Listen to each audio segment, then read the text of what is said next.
طالبان حکومت کی درخواست پر پاکستان اور افغانستان کے درمیان 48 گھنٹوں کے لیے سیز فائر۔ دفتر خارجہ کے مطابق جنگ بندی 17 اکتوبر شام 6 بجے تک برقرار رہے گی۔ سیز فائر کا مقصد سرحدی کشیدگی کم کرنا، اعتماد سازی کو فروغ دینا ہے، مسئلے کا پرامن اور پائیدار حل تلاش کرنا ہے۔ سیز فائر کے دوران تمام متعلقہ فورمز پر رابطے بحال رہیں گے۔ سیز فائر امن کی جانب قدم ہے۔ پاکستان دہشت گردی کے خلاف اپنی پالیسی پر قائم ہے۔ پاکستان خطے میں امن، معاشی تعاون اور پناہ گزینوں کے مسئلے کا دیر پا حل چاہتا ہے۔ افغان مسئلے کا حل صرف بات چیت اور افغان متفقین سے ممکن ہے۔ مسئلے کے حل کے لیے پاکستان ہر ممکن سفارتی کوشش جاری رکھے گا۔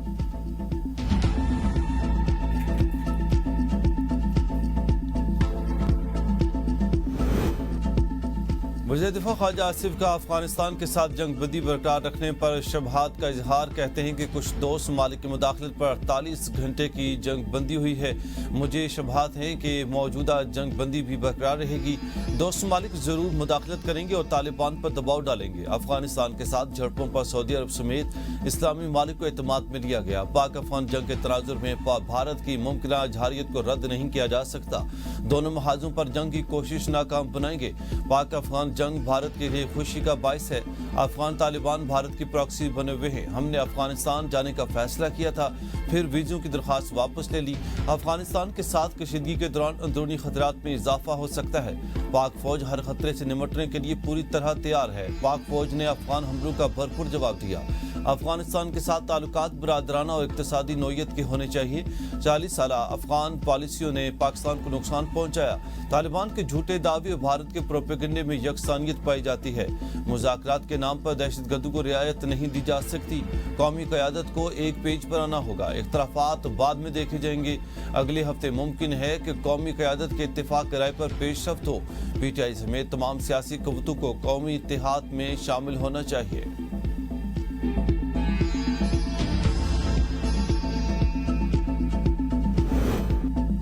جب تک افغانستان معافی نہیں مانگتا صلح نہیں ہوگی۔ رانا ثناء اللہ کہتے ہیں کہ افغانستان کو دہشت گردی سے باز آنا ہوگا۔ ہم کب تک اپنے جوانوں کے جنازے اٹھائیں گے؟ پاکستان نے افغانستان کو جارحیت پر جواب دیا۔ پاکستان نے 40 سال افغانیوں کی مہمان نوازی کی۔ افغانستان نے ہمارے اوپر جنگ مسلط کی ہوئی ہے۔ اب ہم نے افغانستان کو جنگ کا مزہ چکھایا۔ کئی بار کہا کہ افغانستان اپنی سرزمین پاکستان کے خلاف استعمال نہ ہونے دے۔ صدر مملکت آصف علی زرداری وزیر اعظم شہباز شریف کی ملاقات۔ ملک کی سلامتی اور دفاع پر تفصیلی مشاورت۔ افغانستان کے ساتھ کشیدہ صورتحال پر بات چیت۔ ملک کی سلامتی اور دفاع پر کوئی آنچ نہیں آنے دی جائے گی۔ صدر وزیر اعظم کا عزم اور شہباز شریف نے غزہ امن معاہدے پر صدر کو اعتماد میں لیا۔ نون لیگ پی پی تعلقات کی بہتری پر بھی گفتگو ہوئی۔ دونوں رہنماؤں نے قومی اہمیت کے معاملات پر سیاسی مشاورت جاری رکھنے پر اتفاق کیا۔ صدر مملکت آصف علی زرداری سے فیلڈ مارشل عاصم منیر کی ملاقات۔ فیلڈ مارشل نے صدر مملکت کو داخلی خارجی سلامتی کی صورتحال پر بریفنگ دی۔ افغان طالبان کے اشتعال انگیز اقدامات پر پیدا ہونے والی صورتحال پر بھی بریفنگ۔ پاک فوج کی مؤثر بر وقت جوابی کارروائی سے صدر کو آگاہ کیا گیا۔ صدر آصف زرداری کا پاک فوج کی صلاحیت، جرأت و تیاری پر مکمل اعتماد کا اظہار۔ وطن کے دفاع میں پاک فوج کی پیشہ ورانہ صلاحیتوں کی تعریف کرتے ہوئے کہا، پاکستان اپنی خود مختاری اور علاقائی سالمیت کے تحفظ میں کوئی سمجھوتا نہیں کرے گا۔ میں سب کے دل سے عرض کرتا ہوں کہ میں اپنی سنیت سے پاکستان کا حامی اور وفادار رہوں گا۔ سہیل آفریدی نے خیبر پختونخوا کے 30ویں وزیر اعلیٰ کا حلف اٹھا لیا۔ گورنر فیصل کریم کنڈی نے وزیر اعلیٰ سہیل آفریدی سے حلف لیا۔ گورنر فیصل کریم کنڈی کی وزیر اعلیٰ خیبر پختونخوا سہیل آفریدی کو نئی ذمہ داریاں سنبھالنے پر مبارکباد۔ نیک تمناؤں کا اظہار۔ تقریب حلف برداری میں اسپیکر، ڈپٹی اسپیکر، صوبائی اسمبلی، اراکین سینٹ، قومی اور صوبائی اسمبلی، چیف سیکرٹری، آئی جی پولیس، کمشنر پشاور سمیت صوبائی محکموں کے انتظامی سربراہان نے شرکت کی۔ حلف برداری تقریب سے قبل صوبائی صدر جنید اکبر کی قیادت میں پی ٹی آئی وفد نے گورنر فیصل کنڈی سے ملاقات کی۔ ملاقات میں صوبے میں امن و امان کی صورتحال، سیاسی سرگرمیوں اور باہمی دلچسپی کے دیگر موضوعات پر تبادلہ خیال کیا گیا۔ نو مرتبہ وزیر خیبر پختونخوا سہیل آفریدی کا بانی پی ٹی آئی سے ملاقات کا فیصلہ۔ ملاقات کے لیے آج اڈیالہ جیل جائیں گے۔ ملاقات کے انتظامات کے لیے صوبائی حکومت نے وفاقی اور پنجاب حکومتوں کو باقاعدہ مراسلہ ارسال کر دیا۔ محکمہ داخلہ خیبر پختونخوا کی جانب سے وفاقی سیکرٹری داخلہ اور سیکرٹری داخلہ پنجاب کو مراسلہ ارسال کیا گیا۔ مراسلے میں کہا گیا کہ وزیر اعلیٰ کی بانی پی ٹی آئی سے ملاقات کے لیے ضروری انتظامات کیے جائیں۔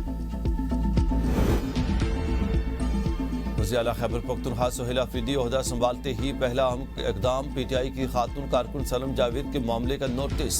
آئی جی پولیس حمید ذوالفقار کو اپنے دفتر طلب کر کے پولیس سے سلم جاوید کے معاملے پر 24 گھنٹے میں رپورٹ طلب کر لی۔ کہا کہ معاملے پر تفصیلی رپورٹ جمع کرائی جائے۔ اس موقع پر ایڈیشنل چیف سیکرٹری ہوم عابد مجید موجود تھے۔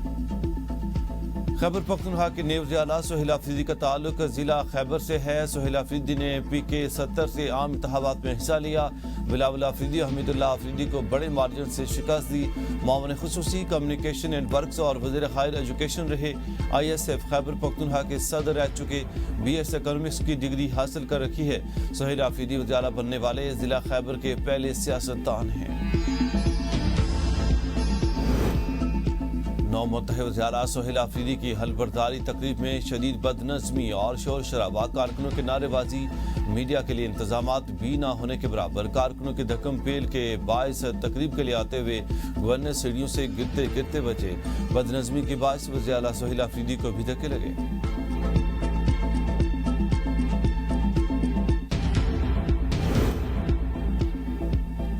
پیٹرول 5 روپے 66 پیسے، ڈیزل 1 روپے 39 پیسے فی لیٹر سستا۔ لائٹ اور ڈیزل آئل کی قیمت میں 2 روپے 74 پیسے اور مٹی کے تیل کی قیمت میں 3 روپے 26 پیسے فی لیٹر کمی کر دی گئی۔ پیٹرول کی نئی قیمت 63 روپے 2 پیسے جبکہ ڈیزل کی 275 روپے 41 پیسے فی لیٹر ہو گئی۔ لائٹ ڈیزل 162 روپے 76 پیسے، مٹی کا تیل 181 روپے 71 پیسے فی لیٹر دستیاب ہوگا۔ وزیر اعظم نے پیٹرولیم مصنوعات کی قیمتوں میں کمی کی منظوری دے دی۔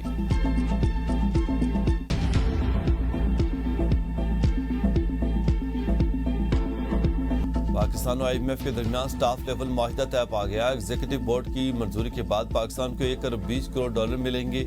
آئی ایم ایف اعلامیہ کے مطابق توسیع فنڈ سہولت کے تحت پاکستان کی اقتصادی پروگرام بتدریج استحکام اور مارکیٹ اعتماد کی بحالی کی جانب گامزن ہے۔ مالی سال 2025 میں پاکستان کا کرنٹ اکاؤنٹ 14 سال بعد پہلی بار سرپلس میں رہا۔ مالی توازن پروگرام ہدف سے بہتر رہا۔ افراط زر قابو میں ہے۔ زر مبادلہ کے ذخائر میں بہتری آئی۔ حالیہ سیلابوں نے لاکھوں افراد کو متاثر کیا۔ ماحولیاتی خطرات سے نمٹنے کے لیے جامع اصلاحات اور پالیسیوں پر تسلسل کے ساتھ عمل درآمد ضروری ہے۔ پہلے اہداف کے مقابلے میں شرح ترقی میں کمی، مہنگائی میں اضافہ ہوگا۔ وزیر اعظم شہباز شریف کا آئی ایم ایف سے سٹاف لیول معاہدہ طے پا جانے پر اظہار اطمینان۔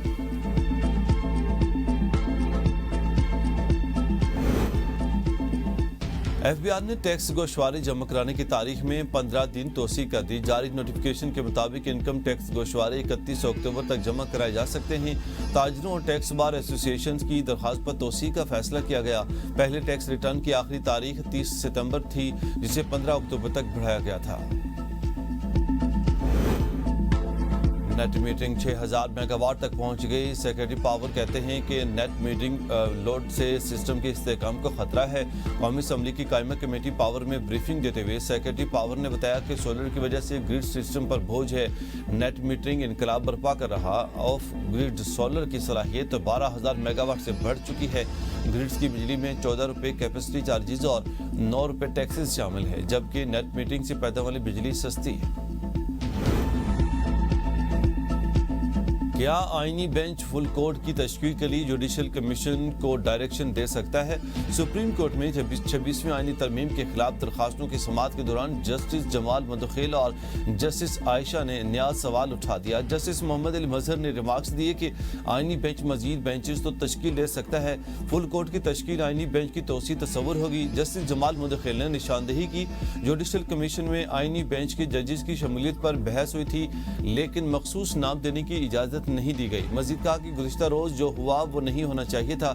جسٹس امین الدین نے کہا کہ جوڈیشل کمیشن کے اختیارات اپنی جگہ ہیں، سپریم کورٹ کے عدالتی اختیارات اپنی جگہ موجود ہیں۔ وکیل عابد جباری نے اپنے دلائل میں کہا کہ آئینی کمیٹی صرف آئینی بینچ میں شامل 15 ججز تک محدود ہے، دیگر ججز کو شامل نہیں کر سکتے۔ ریگولر بینچز کی تشکیل پر ایکٹس اینڈ پروسیجر کمیٹی کا اختیار ہے۔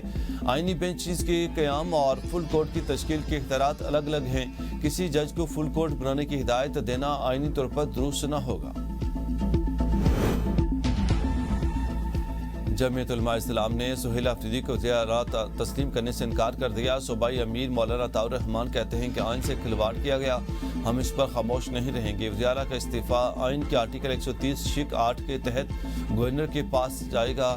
گورنر کو استعفے کی تصدیق کے بعد منظور یا مسترد کرنے کا اختیار حاصل ہے۔ صوبے کے نیب وزیر اعلیٰ کا پروگرام تعلیم صحت کی بجائے قیدی 804 کی رہائی ہے۔ ایک غیر سنجیدہ شخص کو وزیر اعلیٰ تسلیم نہیں کر سکتے۔ آئین و قانون کے مطابق ہر راستہ اختیار کریں گے۔ بانی P T I Bushra Bibi کے خلاف توشہ خانہ 2 کیس کی سماعت 2 وکلاء صفائی کے دلائل مکمل۔ بیرسٹر سلیمان صفدر آج حتمی دلائل دیں گے۔ بانی P T I Bushra Bibi کو اڈیالہ جیل میں قائم خصوصی عدالت پیش کیا جائے گا۔ سماعت کے دوران بانی کی 3 بہنیں اور کزن قاسم زمان بھی عدالت موجود تھے۔ 26 نومبر احتجاج کیس میں علیمہ خان سمیت 10 ملزمان پر فرد جرم عائد۔ عدالت نے تمام ملزمان کو طلب کر لیا۔ سانحہ 9 مئی کے 11 مقدمات میں شیخ رشید سمیت دیگر ملزمان کو چالان کے نقول کی کاپیاں فراہم۔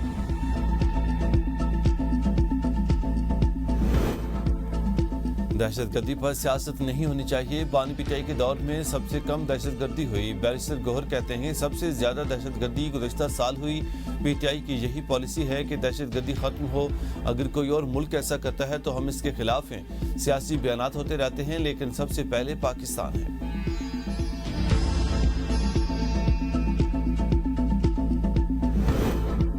پنجاب میں 4 انڈسٹریل اسٹیٹ غیر ملکی سرمایہ کاروں کو آفر کرنے کا اصولی فیصلہ۔ وزیر اعلیٰ مریم نواز نے سیالکوٹ انڈسٹریل اسٹیٹ کے قیام کی منظوری دے دی۔ فیڈمک اور پیڈمک میں بے ضابطگیوں اور گپلوں میں کے ذمہ داران کے خلاف کارروائی کا فیصلہ کیا گیا ہے۔ مریم نواز نے کہا کہ سابقہ دور حکومت میں ناک کے نیچے فراڈ ہوتا رہا، کسی نے پرواہ نہیں کی۔ سرکاری اراضی کے ایک ایک انچ کی حفاظت ہمارا فرض۔ بلوچستان میں امن امان کے نظام کو یکساں بنانے کی سمت اہم پیش رفت۔ بلوچستان کابینہ نے 6 ڈویژنز میں لیویز فورس کو پولیس میں ضم کرنے کی منظوری دے دی۔ کوئٹہ، کلات، مکران، رخشاں، نصیر آباد اور یوب ڈویژنز میں لیویز فورس کا مکمل انضمام۔ محکمہ داخلہ کی سفارش پر فیصلہ بلوچستان رولز آف بزنس 2012 کے تحت کیا گیا۔ کابینہ کے فیصلہ محکمہ S and G A D کی مشاورت سے منظور۔ انضمام کے بعد تمام لیویز تھانے اور ریونیو پولیس فورس صوبائی پولیس کے ماتحت ہوگی۔ پیپلز پارٹی مسلم لیگ نون کے درمیان کشیدگی میں اضافہ۔ حکومت پنجاب نے بلاول ہاؤس لاہور کی سیکورٹی واپس لے لی۔ پیپلز پارٹی کا کہنا ہے کہ حکومت پنجاب اب سیکورٹی دے بھی تو ہم نہیں لیں گے۔ حکومت چیئرمین سینٹ یوسف رضا گیلانی کے خاندان سے بھی سیکورٹی واپس لے چکی ہے۔ وزیر اطلاعات عظمہ بخاری کے بلاول ہاؤس لاہور کی سیکورٹی واپس لینے کی تردید۔ کہا کہ بلاول ہاؤس لاہور میں سیکورٹی معمول کے مطابق ہے۔ ترجمان پنجاب پولیس کا کہنا ہے کہ چند اہلکار ریسٹ پر تھے جن کی جگہ متبادل بھجوا دیے گئے۔ سابق اسپیکر سندھ اسمبلی آغا سراج درانی انتقال کر گئے ہیں۔ آغا سراج درانی دل کے عارضے میں مبتلا اور کراچی کے نجی اسپتال میں زیر علاج تھے۔ صدر وزیراعظم بلاول بھٹو، وزیر اعلیٰ مراد علی شاہ، راجہ پرویز اشرف اور دیگر کا آغا سراج درانی کی سیاسی و عوامی خدمات کو خراج تحسین۔ غزہ میں فوج بھیجنے کے لیے پاکستان، انڈونیشیا اور ترکی کا نام چل رہا۔ اگر اس طرح کی صورتحال ہوئی تو پاکستان فوج ضرور بھیجوائے گا۔ وزیر دفاع خواجہ آصف کہتے ہیں کہ ہم امن کے محافظ کے طور پر دنیا میں نمبر 1 ہیں۔ اگر ضرورت پڑی تو غزہ فوج ضرور بھیجنی چاہیے، تاہم ہمیں ابراہیم اکاڈیا اسرائیل کے ساتھ کسی معاہدے پر شامل نہیں ہونا چاہیے۔ پاکستان واحد ملک ہے کہ جس کے پاسپورٹ پر اسرائیل کا نام موجود نہیں۔ نتنیاہو کو احساس ہو رہا ہے کہ اس معاہدے سے کو سیاسی نقصانات ہوئے ہیں۔ اپنے بیانات سے نتنیاہو سیاسی نقصان کو کور کرنے کی کوشش کر رہا۔ افغان طالبان سے اگر بات ہو سکتی ہے تو پاکستان سے کیوں نہیں؟ بھارت کے زیر قبضہ جموں کشمیر کے نائب وزیر اعظم وزیر اعلیٰ سریندر چودھری کی جانب سے بھارت اور پاکستان کے درمیان بات چیت کی حمایت۔ کہا کہ افغان وزیر خارجہ کے حالیہ دورے اور جاری کرکٹ میچز اس بات کے ثبوت ہیں کہ تناؤ کے باوجود باہمی رابطے ممکن ہیں۔